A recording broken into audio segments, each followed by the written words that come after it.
Today in New York, New York, rain and cold are putting a damper on the city's beach season opening. I'm Dean Bark. Welcome to the City Report with Dean Bark in New York, New York. Let's open with the big one. Rain and unseasonable cold greet NYC beach season on Memorial Day weekend.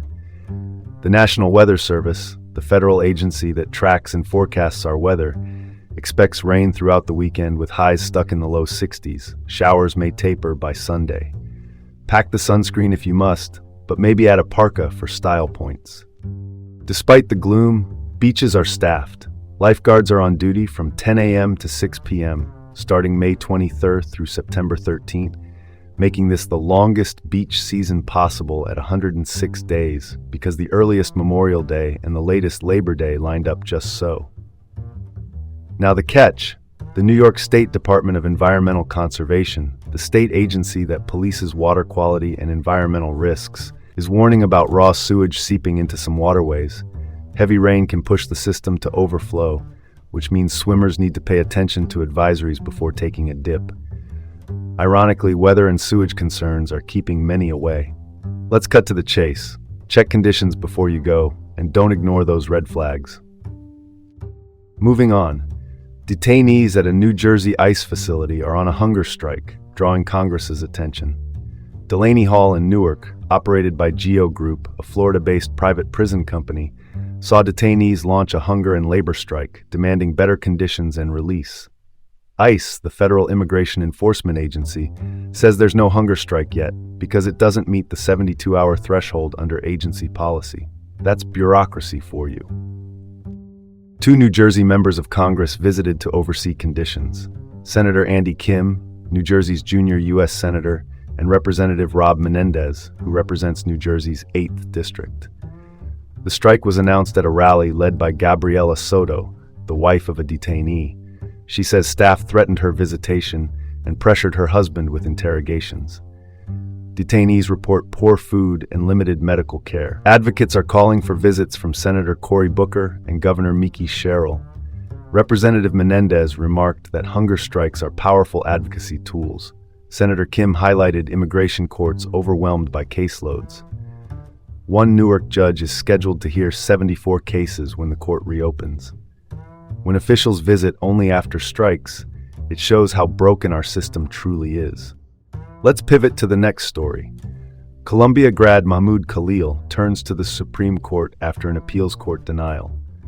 Khalil, an Algerian citizen and lawful permanent resident, was arrested in March 2025 during a crackdown on pro-Palestinian campus activists.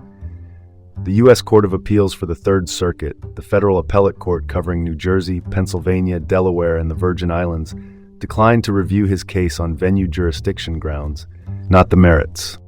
His lawyers argue his constitutional rights are at risk. Dissenting judges warned the decision threatens non-citizens' rights. Khalil faces deportation for alleged adverse foreign policy consequences. The ruling was narrowly split, which tells you the bench saw real complexity, and the Supreme Court, the nation's highest court, is now the next stop. It's a case that illustrates how jurisdictional technicalities can overshadow questions of justice.